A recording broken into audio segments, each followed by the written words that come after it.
already is a pretty busy week for global markets. It is the last full week of the US election campaign itself, the busiest earnings week of this third quarter reporting season, and with many of the tech heavyweights reporting and bringing in their numbers for investors. Here in Canada, market watchers are eagerly anticipating the new GDP data expected at the end of this week. So there's lots to unpack. There's a job story in there as well as we kick off this trading week, and we're excited to break it all down with Fidelity Director of Global Macro, Jurrien Timmer. Great to see you again. You're off to a busy travel week. We're glad you could spend this time with us today. Yes, great to be here. Thank you. Great to have you join us here. And we'll invite everyone to send their questions in for Jurrien over the next little bit here. Should we begin with sort of the busy week, or really just zero in on the earnings week that we're at the beginning of? We can't quite tell yet if there's this usual bounce that talks about really the growth of earnings, right? We're not there yet. We're not there yet. So let's go to slide one. So 185 companies have reported, so a little bit less than half. It's a fairly typical stuff, 76% beating estimates by 600 basis points. But like you said, usually the number dips into the first few weeks of earnings of the new quarter, and then you get the rebound. And so right now we're not seeing much of a bounce, but again, it's still early. But it is interesting if we go to the next slide. So this first chart shows you the growth rate. This chart, slide 2, shows you the actual dollar amounts. And one thing I'm keeping an eye on, like we know companies always beat. That's like the oldest game in town. But how much they beat by is where the signal is. And over the last, 4, 5, 6 quarters, the beat was around $2.50 per share. And so that's what I'm really watching, because, we're now a year into a new earnings cycle, right? The bull market started 2 years ago, and the first year of that was all price and valuation. And then earnings kicked in last year. And so at this point, you start to look for the growth rate to peak, like not the earnings themselves, but at some point the growth rate will peak, and that will happen before earnings actually peak. And so that's kind of what I'm looking for. It doesn't really mean that the bull market is ending, but it's another milestone or chapter along the story as the bull market progresses and matures. And that's sort of one of the little milestones that we look for. So as it progresses and matures, what do we do with that? You've always said the earnings would take over ultimately from valuations. That's happened for some time now. But what do we do with the maturing sort of growth expectations on the earnings front? It's a great question. We don't really do that much with it, but again, it's just a way to keep score of like, what inning we are in. But you raise an interesting question, because it's really fascinating to me that this bull market cycle in many ways has been the opposite of the typical playbook, because typically a bull market starts out of a recession or a big bear market that is earnings driven, and that first phase of the bull market is very broad. There's a lot of breadth, like small caps, like $4 stocks go to 8 or 12, and you get that really big surge because those companies were the ones that really got obliterated during the previous bear. And then as the bull market matures and gets older, the leadership will narrow, and it will go to the large caps, and fewer stocks participate. And it's the big blue chips that kind of hold on the longest because they have the best earnings. But this cycle, as you know, has been the opposite, right? It started with those mega caps, and only this year, only this summer, really, has the market really broadened. And so COVID made everything be completely different. And so who knows whether a peak in earnings growth means anything. But it is, it's just a way to keep score of where we are in the cycle. So we'll come back to earnings because there's more in there. I wonder if we can just kind of poke around at the other things going on this week, because there are just so many reasons for the market potentially to react. I mean, to be honest, they haven't reacted so much to a whole lot of things, so maybe they won't. But let's go to the elections. We're on the countdown now to the elections in the United States. Some will argue that investors are just waiting until it's over and then they're going to do something. I'm sure you have something else to say about that. But what do you do with this approach? Yeah, so let's pull up slide 6. So there's two schools of thought. One is that the markets are all-knowing and very, powerful and deep, and the S&P has a market cap of 50 trillion, and that the markets just transcend whatever happens in politics. And I tend to be in agreement with that. And there's another school of thought that the market doesn't know anything and it's tired of figuring out what's going to happen, so it will react when the election happens, which of course it will, especially if the election has an outcome that is not anticipated. And of course, nobody knows where things are going. But I tend to be more of the former. Like, this has been a very unusual election season, as you know, that first debate, then Biden dropping out, the assassination attempt, and the markets have sort of taken it in stride. And I think part of the reason is that the most likely scenarios that the market is contemplating are a Harris win with a divided government. So the Republicans are expected to take the Senate no matter what, because of the electoral math. And then so if Kamala Harris wins the White House, it'll be a divided Congress. And that is a scenario that is relatively benign for the markets, because essentially that's what we have now, right? We have a Democrat with a divided Congress, and the market's done just fine. And the other scenario is a red wave, right? Trump winning and sweeping everything. And that is what actually the market is currently pricing in, right? That's called the Trump trade. And it's small caps, winning because less regulation, tariffs affect small caps less than large caps. And bond yields rising because there would be more deficits or larger deficits because the tax cuts would be extended. And actually, it's funny, if you pull up the betting odds, right? There's called a thing called Polymarket, which Elon Musk is tweeting about, and who knows, maybe he's cornered that market. You never know these things, but the Trump's odds of winning through the betting markets is moving in lockstep with the 10-year Treasury yield. And so that's part of the Trump trade. And then if you get more fiscal spending, the economy presumably would be stronger. That would mean fewer rate cuts from the Fed, which then brings the dollar up. And so a rising dollar is part of this scenario as well. And so the market is anticipating it. You just don't really see it in the S&P 500. You have to kind of go below the surface, and it's playing out more on the rate side. But I did want to mention one other third scenario. So no one's really expecting a blue wave because, again, the math for the Senate is pretty firmly in favor of the Republicans flipping it. But one scenario that is not really priced in that is plausible is that the House does not flips to the Democrats, and that's not really in the market, right? So the market assumes that whoever wins the White House, kind of the House of Representatives kind of flows with that, because people just will vote up and down the ballot for the same party. But if Trump were to win, Senate goes Republican, and if the House doesn't go Republican, then you have a Republican president with gridlock, right? And then the tax cuts might not get extended. So that's a scenario that it's not terrible, like it's not bearish, but it's not the Trump trade. And so that would be a scenario that if that were to happen, and again, we won't really know who is winning the House probably until several days, if not longer, after election night.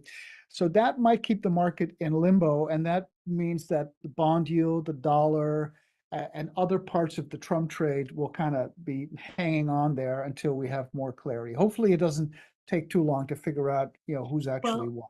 That's what I was going to say. So we've got this sort of march, as we all know, towards the day itself. But again, what do investors do, or just be prepared essentially for some time to figure out the actual numbers and to get it all settled? Like, I think most people are counting on that. What do markets say or need to say about that one way or the other? Yeah, I mean, look, it's possible that it's a sweep in one way or the other. Like Right. the electoral math is such that it's very easy for either party or either candidate to get to like 300 plus electoral votes, and you need 270.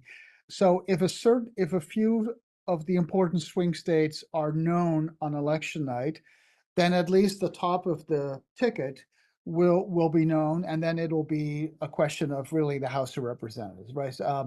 And but then you'll have some sense, because if it's Trump, then you know the tariff card and the immigration cards will be played, because those are through executive action. And if it's Harris, then the worst case would be just status quo, and the best case will be the status quo. So if the electoral votes clearly are in favor of Harris, then it really doesn't matter who wins the House, assuming that the Senate will flip. So in that sense, we'll have total clarity, although, you can talk about the Republicans contesting and this and that. But if the spread is wide enough in terms of electoral votes, then that'll be done. It's more on the other side, whether if Trump is clearly the winner, whether it is with the House or without the House, and that will make a significant difference for legislative action. One thing that seems to not make much of a difference is the fiscal dominance discussion that you've been having with all of us for some time now. Looks like it will just be the case, and that should prop up the dollar. Is that fair to say, or at least allow rates to not be cut very much? I mean, maybe they weren't going to be cut very much for other reasons, but if Yeah. both candidates seem to go down the road of fiscal dominance, correct? Yes, so let's go to slide 23. So no matter who wins, the fact remains that spending is going to remain, robust, for the lack of a better term. And the debt is growing a lot, as you can see, and the central bank put, behind the debt is no longer there, at least for the time being. So this chart shows the Fed's balance sheet in the red, and the federal debt in the pink. And so this, I think, is likely to push up the term premium in bonds, which I That's show. not been around for a while. Yes, slide 10. Um, and I think that's going to be the reality no matter who wins. And again, if Harris wins, it'll be some form of gridlock. But again, in the last few years, even with gridlock, the deficit, is $1.8 trillion. It's 7% of GDP in a divided government. And that's because, entitlements, defense, debt service, these are not really discretionary things, and the money has to be spent. If Trump wins and doesn't keep the House, then it'll kind of look like Harris in a way in terms of the fiscal side. And if he does keep the House, then it will be even more fiscal, because then the tax cuts expire and that gets added to the debt. And then the hope is that you can outgrow it, basically. And that is then what we have to hope for. But here in this chart, I show the term premium, which is normally positive, as all risk premiums should be. But over the past 10, 15 years, under the heavy hand of central banks worldwide, it has been suppressed. And that's not the norm. And so if we are going to some form of fiscal expansion or fiscal dominance, and fiscal dominance just means that the central bank takes a backseat to the fiscal side, even becomes subordinated, as the Fed was during World War II, and as the Bank of Japan has been over the past, decade and a half. And then you would clearly expect some term premium, although even there, it's not so simple, because if the Fed were to resume QE and some sort of yield curve control, then it would go back to suppressing the term premium. So it's not really clear what happens to yields. But one thing that I'm very convinced of is that, and if we go to slide 11, we can see it, is that we're back to the days of the Fed model kind of driving the bus, right? So from the 60s all the way to the 90s, in that red shading, when the bonds to stocks correlation was positive, it was occasional sort of tantrums on the rate side that would create wobbles for the stock market. And that's why, Greenspan kind of came up with the Fed model. So if yields go up and the stock market ignores it, then eventually something breaks. Right. It hasn't worked over the past few decades because, again, the term premium was suppressed, but it has been the order of the day since 2022, right? 2022 was the big rate reset, and then we had a wobble last fall, a year ago exactly, when the 10-year went to 5%. Again this spring, and again right now, the yields are Right. going up, and they're generally putting some pressure on stocks. I mean, not today, but over the past few weeks. And so I think that we're back in that mode where investors really need to pay attention to bond yields because when they rise too much or too quickly, it's going to cause maybe some corrections in the stock market, which doesn't mean we shouldn't be invested, but you just want to be aware of that because the people watching this show, they all have clients that are going to call, and then just knowing kind of the backdrop of why it's happening, I think is important.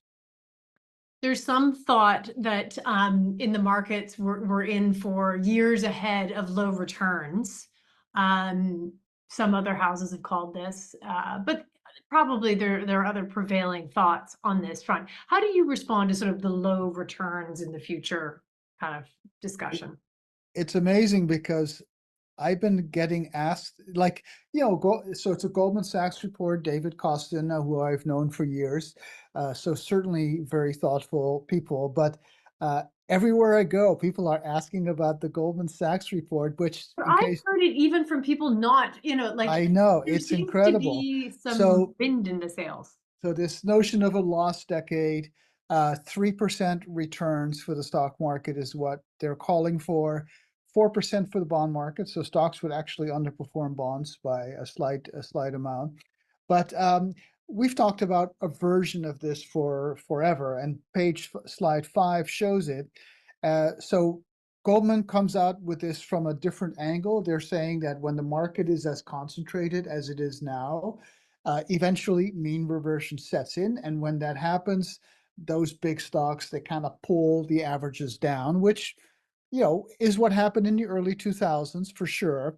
But my approaches have been different. So one is I look at secular bull markets, and they tend to last 18 years. We're at year 15. And then after that 18 years comes 14 leaner years, which doesn't mean the market has to go down. It just means you go from above average returns to below average returns, with the average being 10, 11%.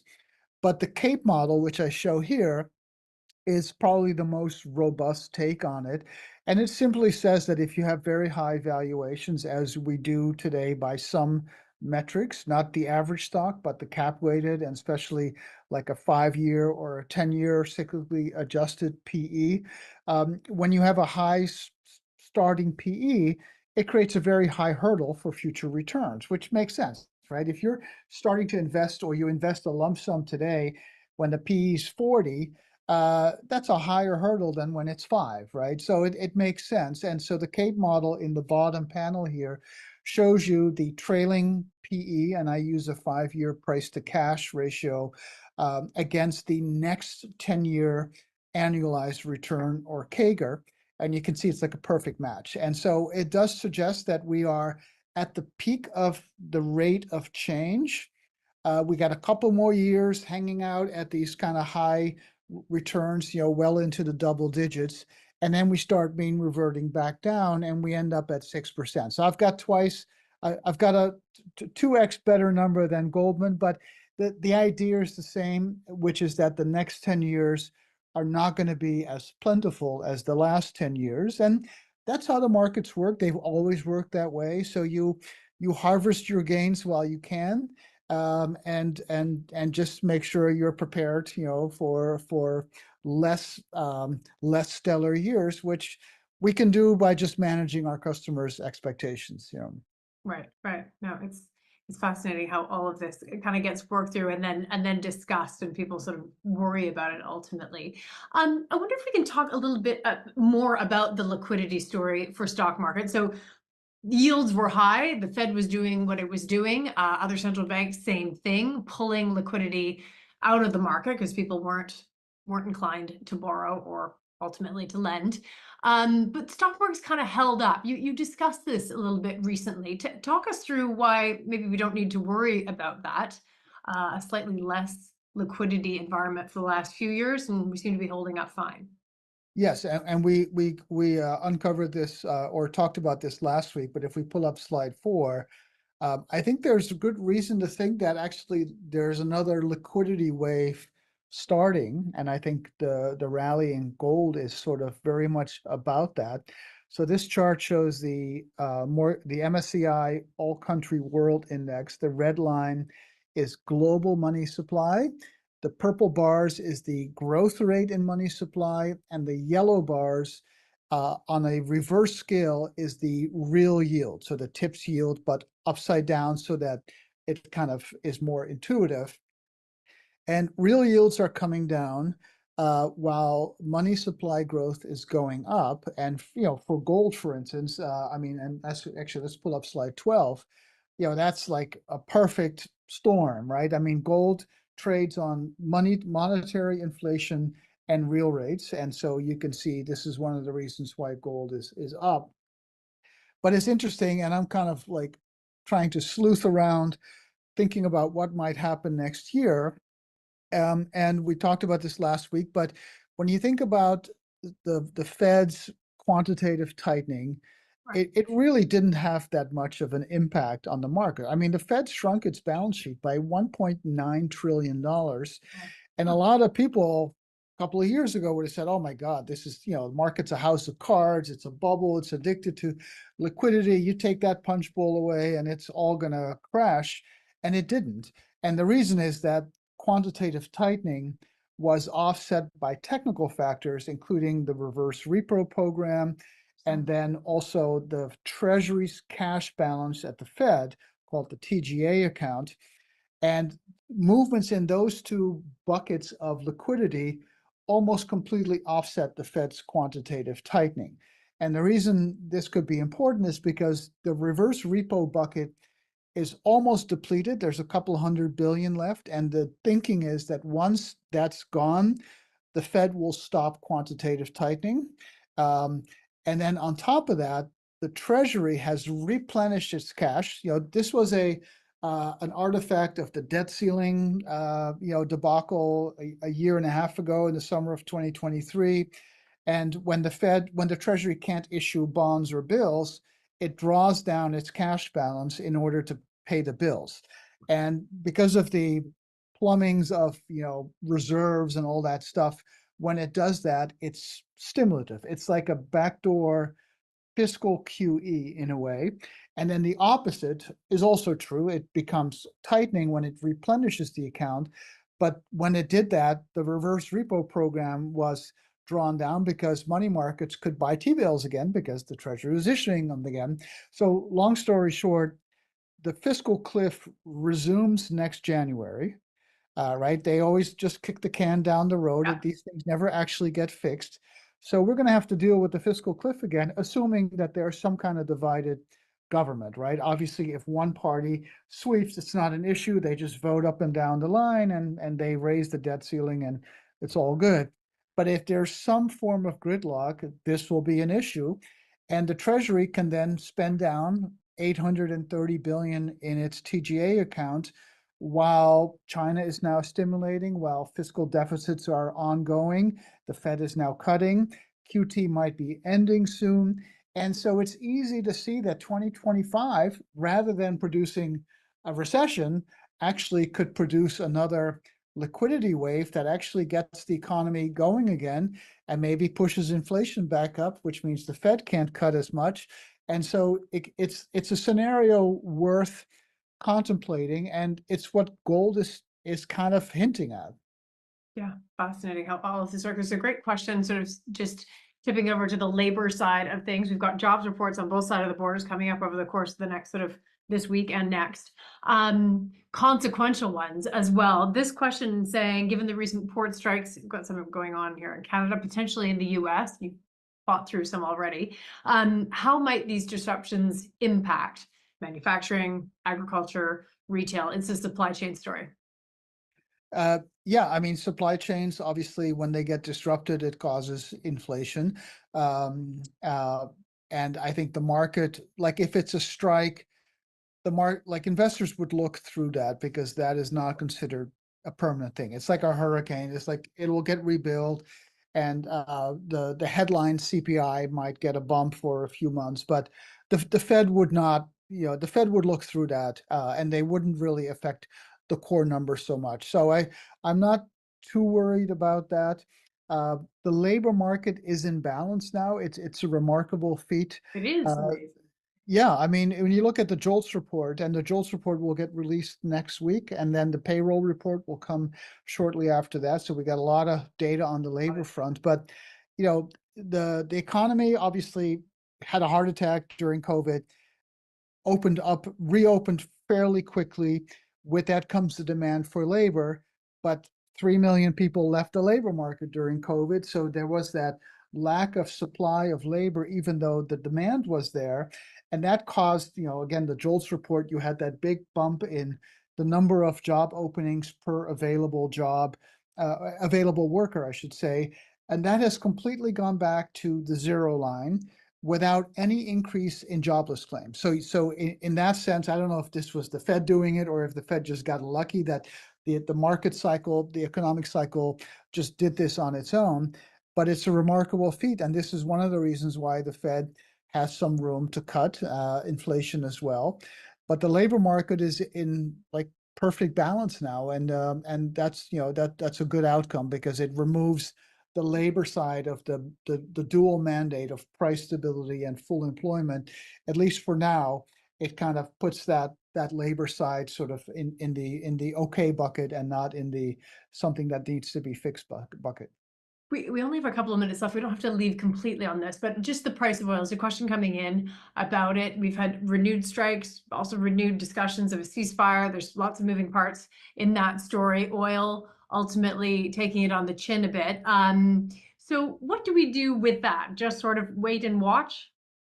I think we wait and watch. I mean, obviously, the election outcome will have significant implications for the energy sector in general. I don't know that it would necessarily move the price of oil, but it would certainly. I would imagine if there's a red wave, the availability of fossil fuels would rise because there'd be more drilling and exploration. But oil doesn't. I mean, obviously, Canada is more commodity centric than the U.S. is, but um, consumers spend so much less of their income on energy these days, and not because there's EVs, but just because it's just the piece of the pie. It used to be that rising oil prices was a tax. It's much less so, unless it's like an enormous increase of like $50 a barrel or something. So I don't think this is really something that will move the market. Again, it might bump the headline CPI by a tenth or 2/10, but the Fed doesn't really look at that. They look through that. Right. Fantastic. Okay. So I wonder if we just leave it on a quick view to 2025, if we leave a few of these catalysts we've been talking about sort of for this week, next week, and so on. Just give us sort of a final thought on turning to 2025, if you would. I think we're going to get a liquidity wave. That's good for equities, but it means yields will probably rise. And again, that Fed model, quick rises in yields will cause indigestion as they have for the last few years. Doesn't mean the bull market is over, but it's something we need to get used to because we've experienced the opposite of that over the past couple of decades, where it was falling yields that would create fears of deflation. I think we're in an era now where it's the opposite. Okay. Fantastic. Jurrien Timmer, off to a busy and great week. We wish you safe travels. See you soon. Thank you.